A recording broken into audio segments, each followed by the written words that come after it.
بسم الله الرحمن الرحيم بسم الله الرحمن الرحيم.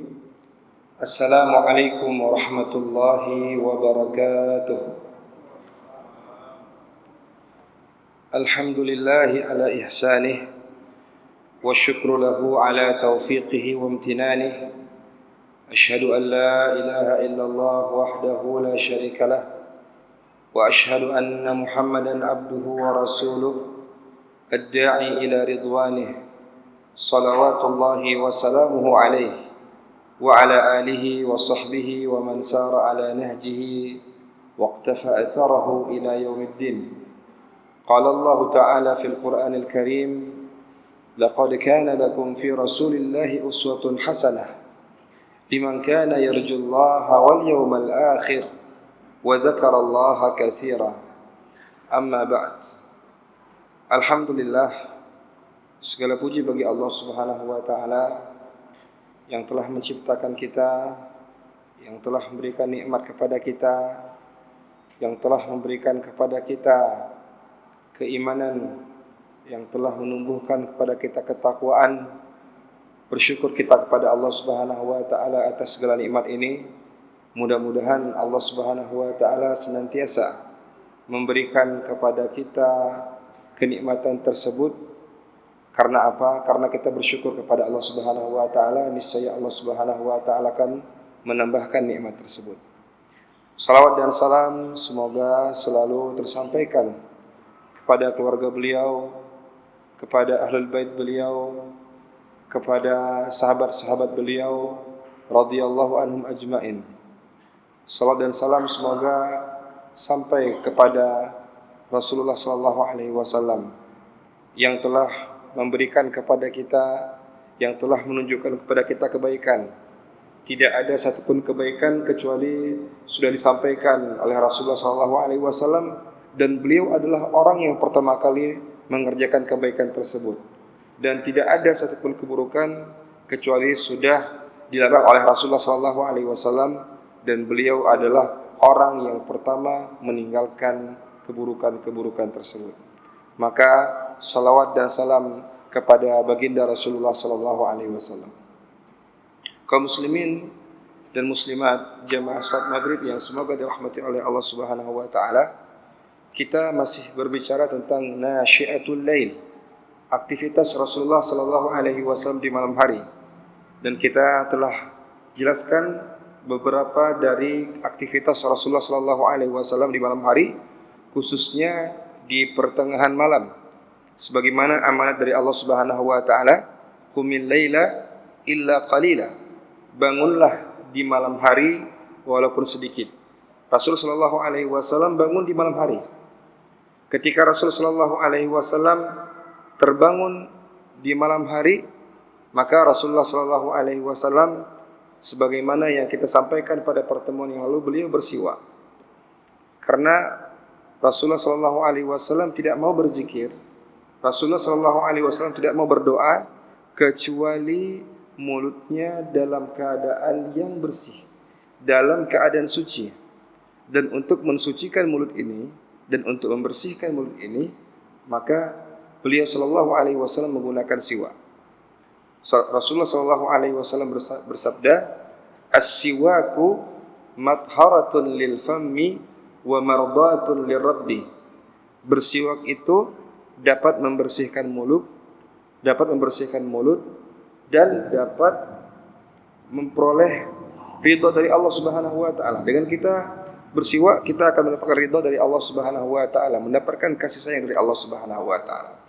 Kemudian setelah Rasul sallallahu alaihi wasallam bersiwak, beliau berdoa dengan doa yang sudah kita hafal, alhamdulillahilladzi ahyana ba'da ma amatana wa ilaihi nusyur.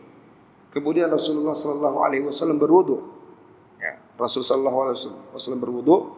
Kemudian sebagaimana yang kita jelaskan pada pertemuan yang lalu, Rasulullah sallallahu alaihi wasallam karena melaksanakan salat yang panjang dari pertengahan malam sampai nanti sebelum menyingsing waktu fajar, maka Rasulullah sallallahu alaihi wasallam tidak langsung salat. Beliau bertasbih, beliau bertakbir, beliau bertahmid, beliau bertahlil, 10 kali. Subhanallah 10 kali, alhamdulillah 10 kali, la ilaha illallah 10 kali, Allahu akbar 10 kali.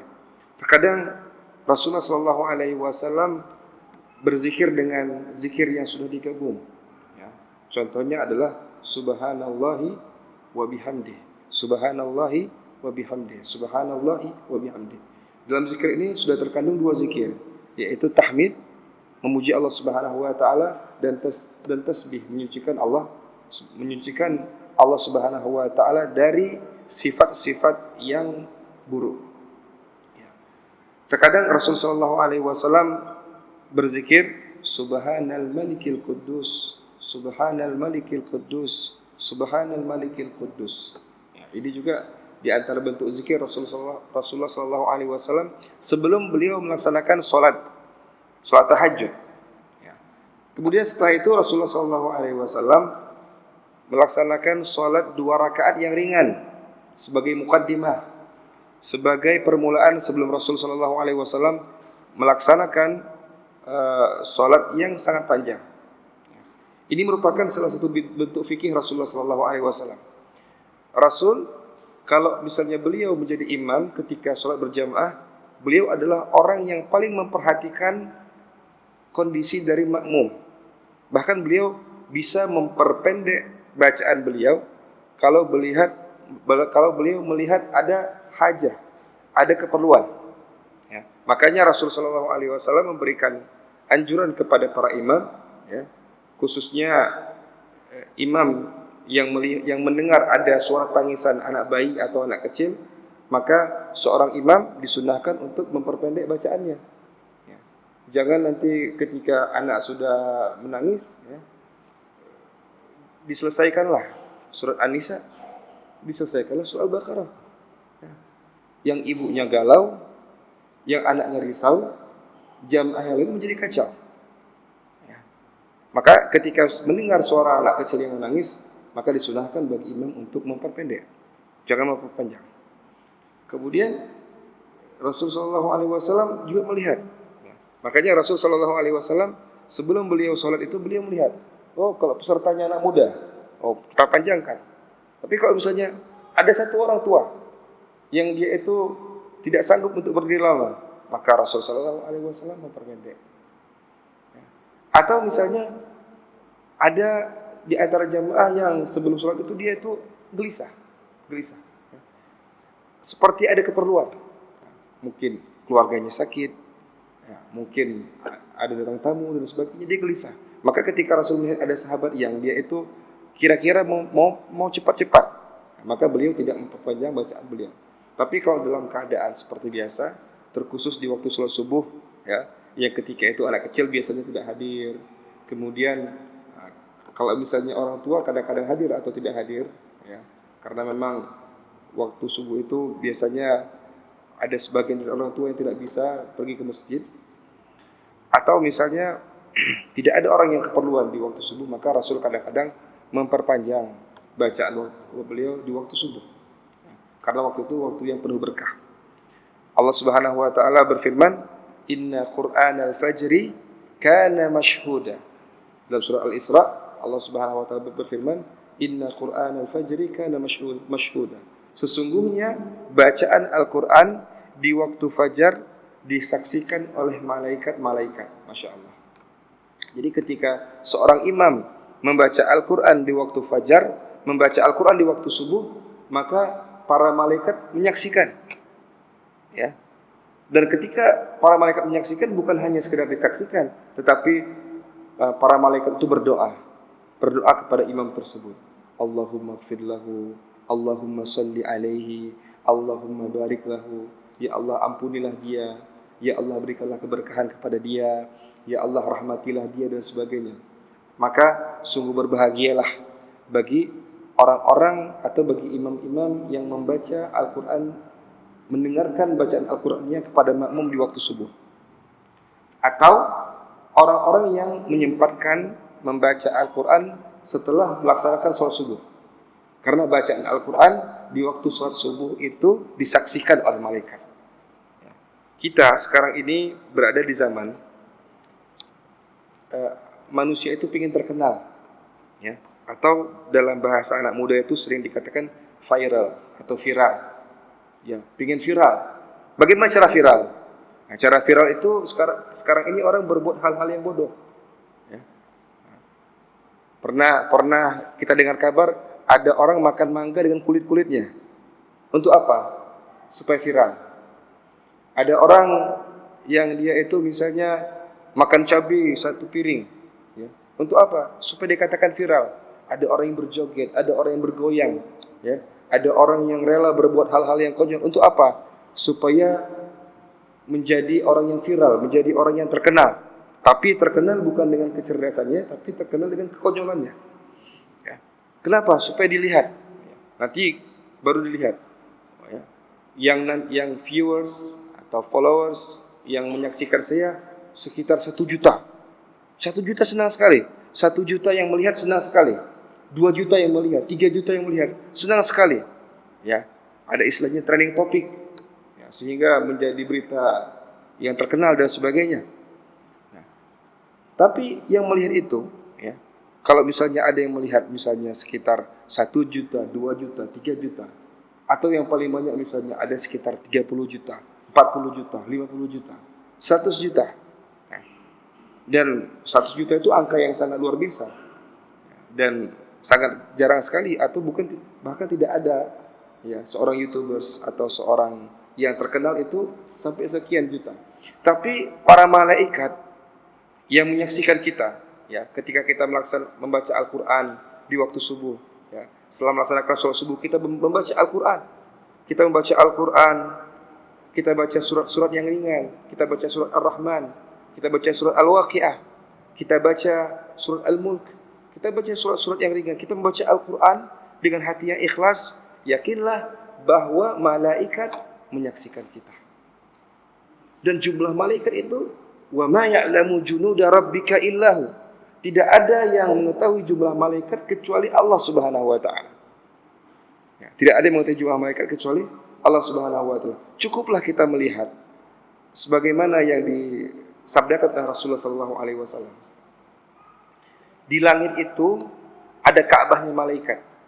Di langit itu ada Ka'bahnya malaikat.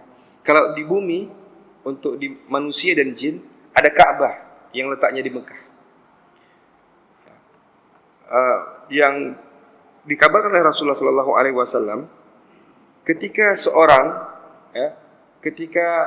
Rasulullah SAW sedang melaksanakan Isra wal Mi'raj, beliau dinaikkan langit 1, 2, 3, 4, 5, 6 sampai ke 7. Di langit yang ke-7 Allah Subhanahu wa taala, ya, membangun untuk para malaikat satu Ka'bah yang disebut dengan Al-Baitul Ma'mur. Pernah dengar Al-Baitul Ma'mur? Bukan Masjid Al-Ma'mur. Ya, Masjid Al-Ma'mur di sini tetangga kita. Ini Baitul Ma'mur. Al-Baitul Ma'mur. Jadi Al-Baitul Ma'mur artinya satu rumah yang sangat makmur, yang makmur jamaahnya, yang jamaahnya malaikat. Kata Rasulullah SAW, Baitul Ma'mur ini adalah satu rumah ibadah atau satu tempat ibadah bagi para malaikat yang setiap hari itu masuk sekitar 70.000 malaikat. 70.000 malaikat yang kalau hari ini masuk, besok nggak masuk lagi. Jadi setiap hari itu 70.000 malaikat berganti-ganti. 70.000 malaikat berganti-ganti. Kalau kita orang yang umroh, tahun ini dia, tahun besoknya dia, 2 tahun lagi dia, 3 tahun lagi dia. Nah, makanya sekarang ini ada kebijakan dari pemerintah Arab Saudi, ya, membatasi. Ya, karena memang jumlahnya membludak, jumlah jemaah membludak. Ya, itu salah satunya supaya meminimalisir tidak terjadinya keramaian di sekitar Masjidil Haram. Tapi ini Baitul Ma'mur ini, Al-Baitul Ma'mur itu setiap hari dimasuki oleh 70.000 malaikat dan tidak pernah kembali lagi malaikat yang pernah datang ke situ. Dan ketika Rasulullah SAW naik ke langit ke-7 dan melihat Baitul Ma'mur, Rasulullah SAW melihat Nabi Ibrahim sedang bersandar di Baitul Ma'mur. Kata para ulama, kenapa Nabi Ibrahim bersandar di Baitul Ma'mur? Karena Nabi Ibrahim mengenal kejadian beliau di bumi Karena beliau adalah orang yang membangun, ya, yang meletakkan pondasinya itu adalah para malaikat. Yang sedangkan yang membangun Ka'bah itu menjadi satu bangunan yang bisa kita lihat itulah Nabi Ibrahim. Karena Nabi Ibrahim di dunia ini adalah orang yang membangun Ka'bah, maka kebiasaan beliau di langit yang ketujuh itu adalah beliau suka berzikir dan suka bersender di sekitar atau di dekat Al-Baitul Ma'mur, yaitu Ka'bahnya para malaikat di langit. Jadi kita di sini bisa melihat jamaah yang dirahmati oleh Allah Subhanahu wa taala, Rasul itu adalah orang yang paling ringan salatnya ketika berjamaah, dan beliau adalah orang yang paling panjang salatnya di malam hari kalau beliau itu sendiri. Dan saya pernah berkisah pada pertemuan yang lalu bahwa ada sahabat yang sudah coba-coba seperti Abdullah bin Mas'ud, dan Abdullah bin Mas'ud mengatakan seperti ini, kalau seandainya saya ketika itu dianggap tidak menghormati Rasulullah Sallallahu Alaihi Wasallam, rasa-rasanya saya mau duduk saja.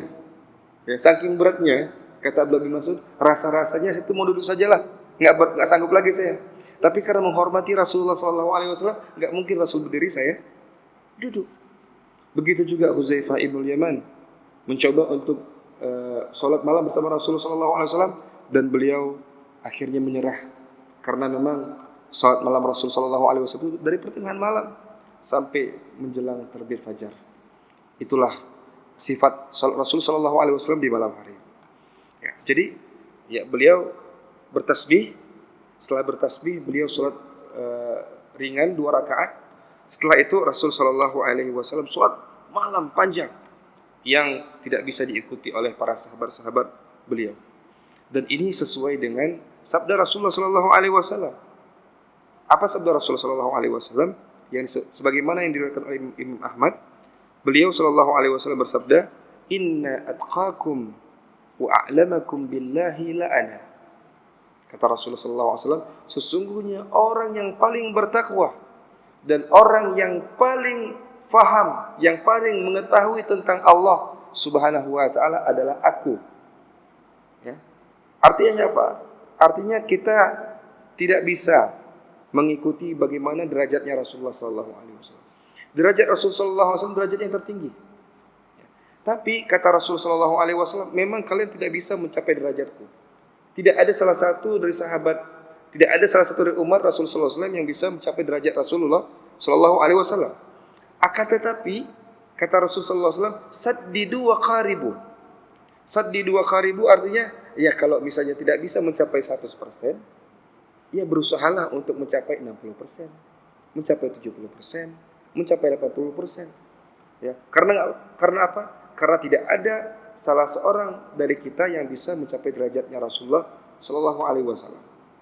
Tapi marilah kita mendekati, marilah kita mencontoh, marilah kita menduplikasi bagaimana aktivitas-aktivitas Rasulullah Sallallahu Alaihi Wasallam. Kaum muslimin yang dirahmati oleh Allah Subhanahu Wa Taala, Rasulullah Sallallahu Alaihi Wasallam memulai sholat beliau itu dengan doa istiftah. Kalau tadi sholat 2 rakaat yang ringan itu tanpa istiftah, kemudian beliau baru memulai sholat malam itu dengan istiftah, dengan istiftah, doa iftitah atau doa istiftah. Bagaimana doanya? Tentunya doa yang sering kita baca dalam sholat kita. Misalnya Allahu Akbar kabira, alhamdulillahi katsira, subhanallahi bukratan wa asila, atau Allahumma ba'id baini wa baina khataayaya kama ba'adta baina al-masyriq wal maghrib, atau subhanakallahumma wa bihamdik wa tabarakasmuk wa ta'ala jadduk wa la ilaha ghairuk. Tapi ketika di malam hari, Rasul sallallahu alaihi wasallam mempunyai doa yang khusus, doa iftitah yang khusus, doa istiftah yang khusus. Bagaimana doanya Rasul sallallahu alaihi wasallam? Ya. Ini mari kita perhatikan bagaimana doanya Rasulullah sallallahu alaihi wasallam. Doanya beliau adalah Allahumma rabba Jibril wa Mikail wa Israfil. Jadi Rasul sallallahu alaihi wasallam memulai dengan menyebut 3 malaikat. Allahumma Rabba Jibril. Ya Allah, Engkau adalah Tuhannya Jibril. Engkau adalah Tuhannya Mikail. Engkau adalah Tuhannya Israfil. Kenapa disebutkan 3 malaikat ini? Karena 3 malaikat ini adalah 3 malaikat yang sangat dekat dengan Allah Subhanahu wa taala. Yang sangat dekat dengan Allah Subhanahu wa taala. Jibril, tugas Jibril adalah menyampaikan wahyu Allah Subhanahu wa taala, mulai dari Nabi Adam alaihissalam sampai kepada Nabi Muhammad sallallahu alaihi wasallam. Jadi Jibril itu pernah bertemu dengan semua nabi, ya. Nabi Adam pernah ketemu, Nabi Idris pernah ketemu, Nabi Ibrahim pernah ketemu, ya, Nabi Musa, Nabi Yusuf, Nabi Yakub, Nabi Sulaiman, dan semuanya Rasul pernah bertemu dengan semua nabi. Menyampaikan wahyu Allah Subhanahu wa taala, menyampaikan Taurat, menyampaikan Zabur, menyampaikan Injil, menyampaikan Al-Qur'an kepada nabi-nabi Allah Subhanahu wa taala, menyampaikan suhuf Ibrahim, suhuf Musa kepada nabi-nabi Allah Subhanahu wa taala. Jadi ini tugas yang mulia. Tugas yang mulia, ya. Langsung dari Allah Subhanahu wa taala disampaikan oleh Jibril kepada nabi-nabi Allah Subhanahu wa taala. Ini merupakan tugas yang sangat mulia. Pertanyaannya sekarang, kalau sekarang ini apa tugasnya malaikat Jibril? Nah, itu yang menjadi pertanyaan. Rasul sudah wafat. Apa sekarang tugasnya malaikat Jibril? Enggak kalah pentingnya. Enggak kalah pentingnya tugas malaikat Jibril. Malaikat Jibril, ya, sebagaimana yang disebutkan dalam hadis yang sahih, ya, bahwa malaikat Jibril itu menjadi pemimpinnya para malaikat. Allah Subhanahu wa taala mengangkat malaikat Jibril sebagai pemimpinnya para malaikat. Ya. Ketika Allah Subhanahu wa taala mencintai hambanya di dunia ini, mencintai manusia di dunia ini, maka Allah Subhanahu wa taala akan memanggil malaikat Jibril. Wahai Jibril, kemarilah. Maka Allah Subhanahu wa taala berfirman kepada malaikat Jibril, wahai Jibril, sesungguhnya aku mencintai fulan, anak dari fulan, dari kabilah fulan. Masya Allah, ini merupakan salah satu kehormatan bagi kita, bagi hamba Allah Subhanahu wa taala. Allah Subhanahu wa taala mengikrarkan cintanya kepada hamba-hambanya. Ya. Sebagaimana Allah Subhanahu wa taala pernah mengikrarkan cintanya kepada Khadijah radhiyallahu anha dan mengucapkan salam kepada Khadijah radhiyallahu anha. Pernah mengucapkan salam kepada Ubay bin Ka'ab radhiyallahu anhu. Allah Subhanahu wa taala menyampaikan cintanya dan mengucapkan salam kepada Ubay bin Ka'ab radhiyallahu anhu. Dan itu tidak tertutup sampai kita sekarang. Makanya di antara fadilah kita duduk di majelis ilmu ini adalah ketika kita mengikhlaskan niat kita duduk di majelis ilmu ini bukan karena apa-apa, bukan karena harta, bukan karena jabatan dan sebagainya. Kita duduk di majelis ilmu ini karena kita ingin mengharapkan pahala dari Allah Subhanahu wa taala. Kalau kita ikhlaskan niat kita untuk duduk di majelis ilmu ini, maka salah satu fadilahnya adalah wa dzakarahumullahu fi man indah. Wa dzakarahumullahu fi man indah itu Allah Subhanahu wa taala senantiasa menyebut nama kita itu di hadapan malaikat Jibril. Bayangkan ketika kita duduk, ya, di sini di masjid ini, kita ikhlaskan niat kita, Allah menyebut nama-nama kita. Ya, saya mencintai fulan, ibnu fulan dari kabilah fulan. Dari suku apa? Dari suku Aceh, dari suku Gayo, dari suku Jawa, dari suku Karo, dari suku Asmat, dari suku Dani dan sebagainya. Allah Subhanahu wa taala mencintai hamba-hambanya yang taat kepada Allah Subhanahu wa taala. Jadi Rasulullah sallallahu alaihi wasallam, ya, yang pertama kali memuji malaikat Jibril. Ya. Kemudian ketika Allah Subhanahu wa taala menyampaikan cintanya kepada malaikat Jibril kepada salah seorang hambanya, maka malaikat Jibril menemui seluruh penduduk langit. Kemudian malaikat Jibril mengatakan kepada penduduk langit, sesungguhnya Allah Subhanahu wa taala mencintai ibnu fulan dari kabilah fulanah, maka cintailah dia. maka seluruh penduduk langit mencintai orang tersebut.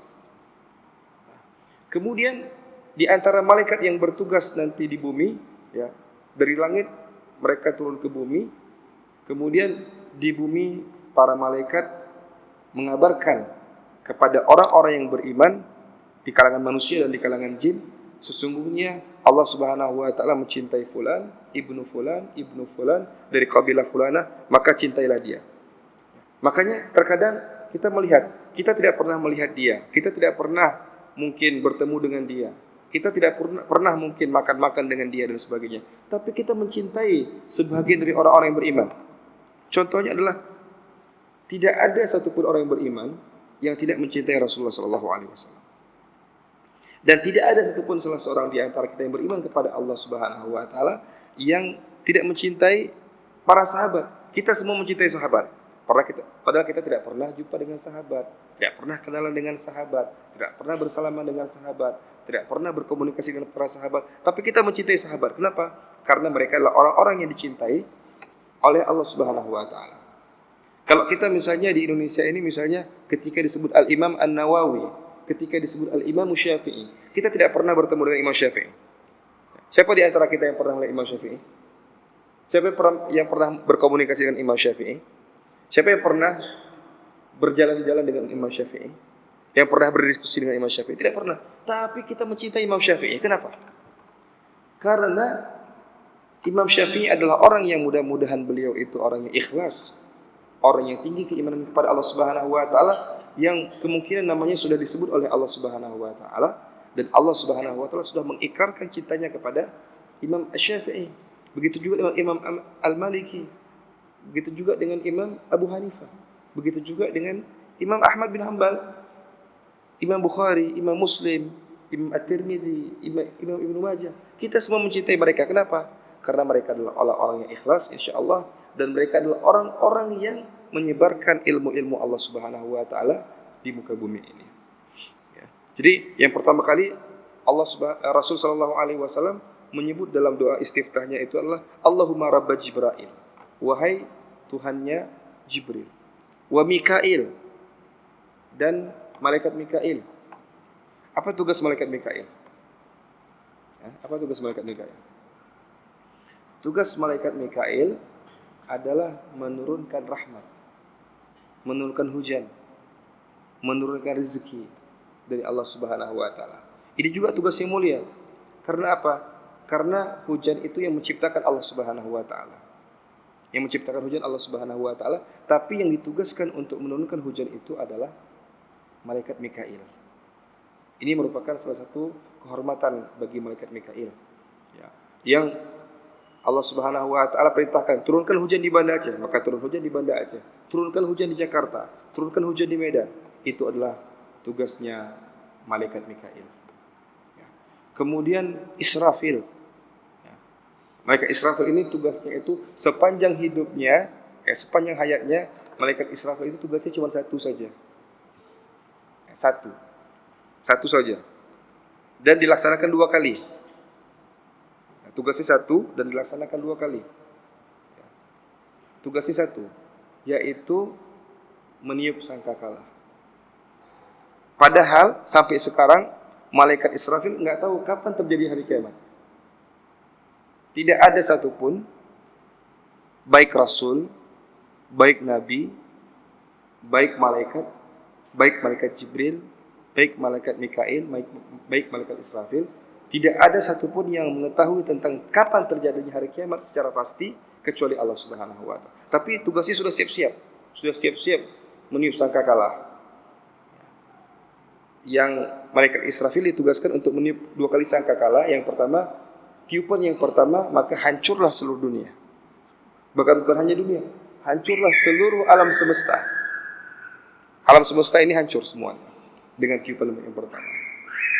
Kemudian dengan tiupan yang kedua, maka dibangkitkanlah tadi orang-orang yang sudah tadi hancur semuanya, yang sudah binasa, semuanya dibangkitkan.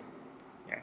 Jadi, dan tiupan ini adalah tiupan yang memekakkan telinga.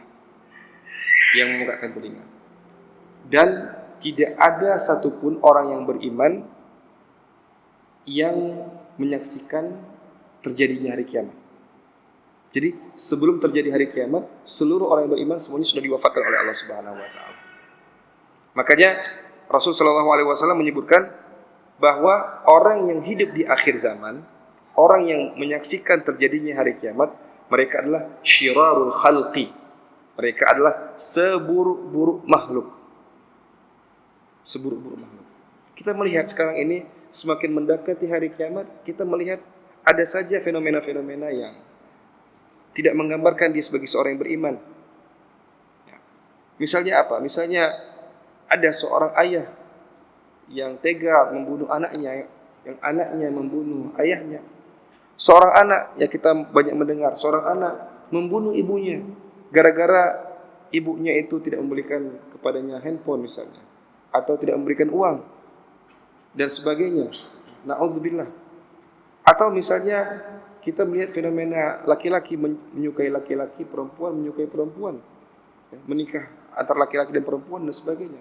Ya, laki-laki dan laki-laki, perempuan dan perempuan. Atau misalnya ada seorang yang hamil yang menjatuhkan janinnya yang disebut dengan aborsi dan melemparnya ke laut, melemparnya dari lantai yang tinggi, atau melemparnya ke tong sampah. Ini merupakan salah satu fenomena-fenomena yang tidak menunjukkan keimanan di hati seseorang. Dan orang di akhir zaman nanti seperti itu.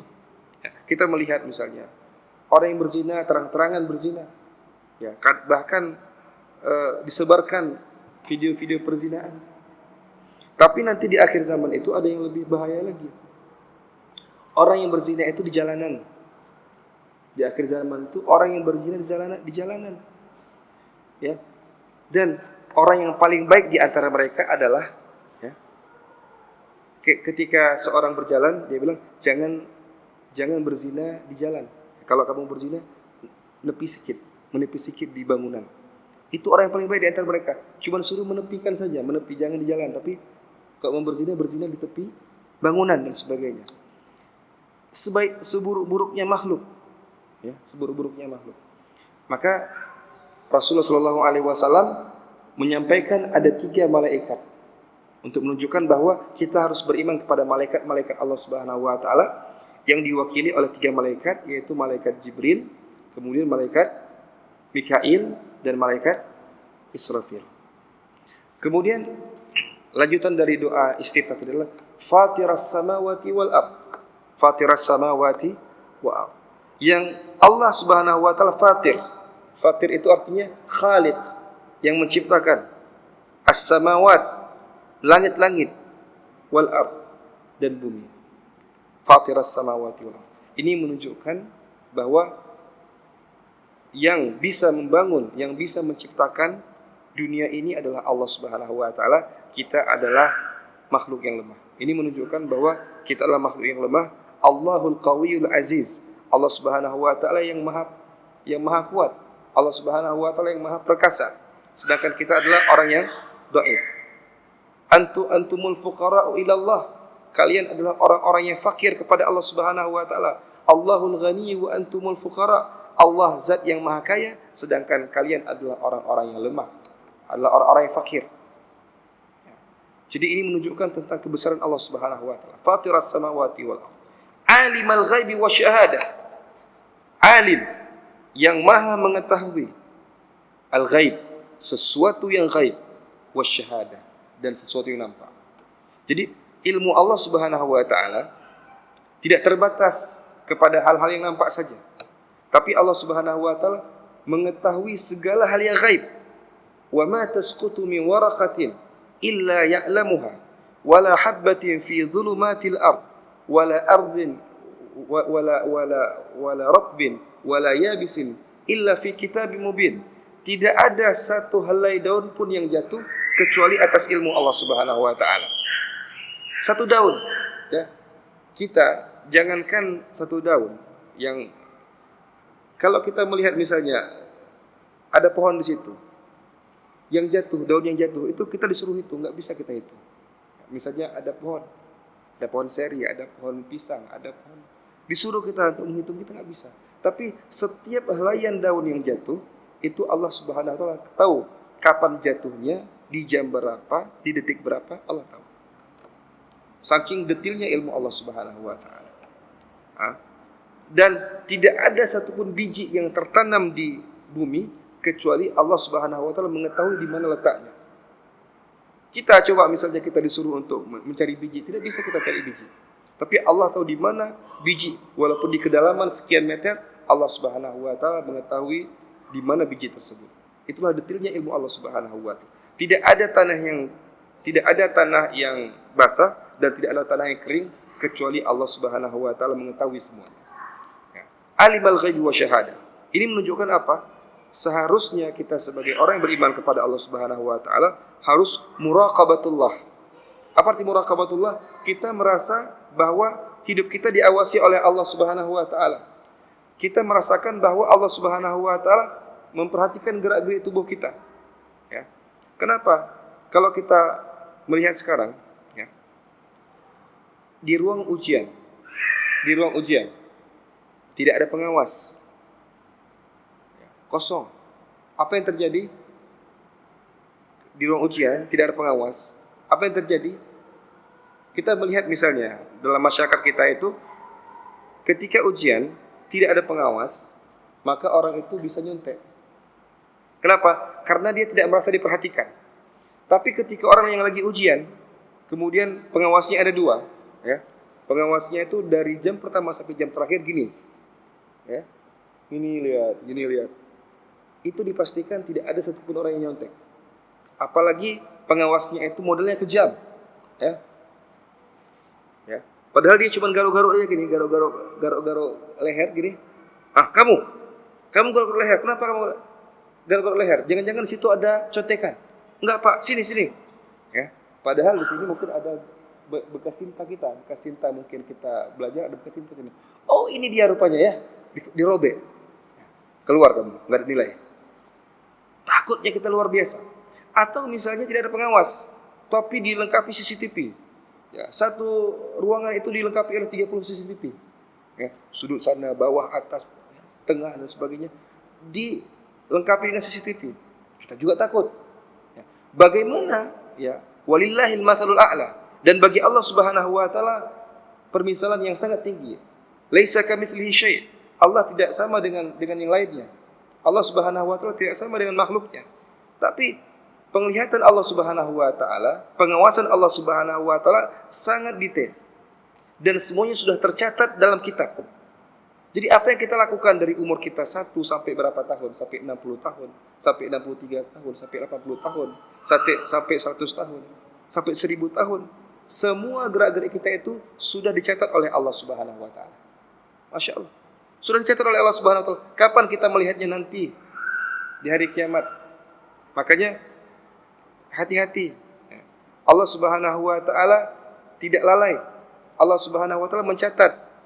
Jangan kira Allah Subhanahu wa taala lalai. Allah mencatat semuanya. Di jam sekian, di menit sekian, di detik sekian, apa yang kita lakukan, Allah Subhanahu wa taala mencatat seluruh gerak-gerik kita. Mudah-mudahan Allah Subhanahu wa taala menjaga kita untuk tidak berbuat kemaksiatan pada Allah Subhanahu wa taala. Ya, Fatiras samawati wal ard, alimul ghaibi wasyahadah. Kemudian yang selanjutnya, anta tahkumu bainana fima kanu yakhtalifun. Dan engkau ya Allah akan menjadi pemutus. Engkau akan menjadi hakim bagi hal-hal yang kami perselisihkan selama ini. Kita di dunia ini ada perselisihan. Ya. Dan tidak semua kebenaran terungkap. Betul enggak? Tidak semua kebenaran terungkap. Ya, kita menduga-duga bahwa ini seperti ini seperti ini.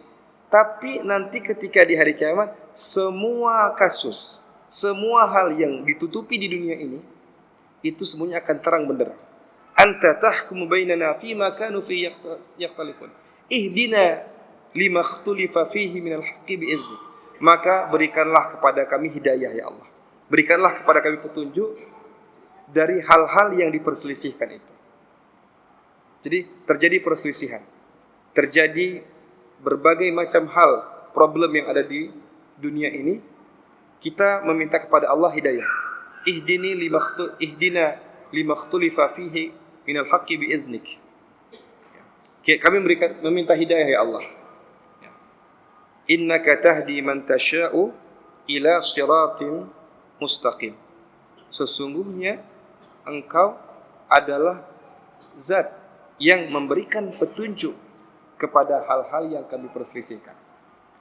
Makanya di antara adab kita kepada Allah Subhanahu wa taala, di antara petunjuk Allah Subhanahu wa taala kepada kita, kalau kita melihat ada perselisihan, kalau kita melihat ada problem yang besar, maka apa yang kita lakukan? Wasta'inu bis-sabri was-salah. Minta tolonglah kepada Allah Subhanahu wa taala dengan sabar dan dengan salat. Kalau kita melihat misalnya ada kekalutan, kalau kita melihat misalnya ada kerancuan, kita melihat adanya perselisihan, maka yang pertama kali kita lakukan adalah kita salat kepada Allah Subhanahu wa taala dan kita bersabar atas takdir Allah Subhanahu wa taala. Kemudian kita berdoa kepada Allah Subhanahu wa taala, bertawakal kepada Allah Subhanahu wa taala. Mudah-mudahan Allah Subhanahu wa taala memberikan petunjuk kepada kita sehingga kita dapat menjalani kehidupan dunia ini dengan petunjuk-petunjuk Allah Subhanahu wa taala.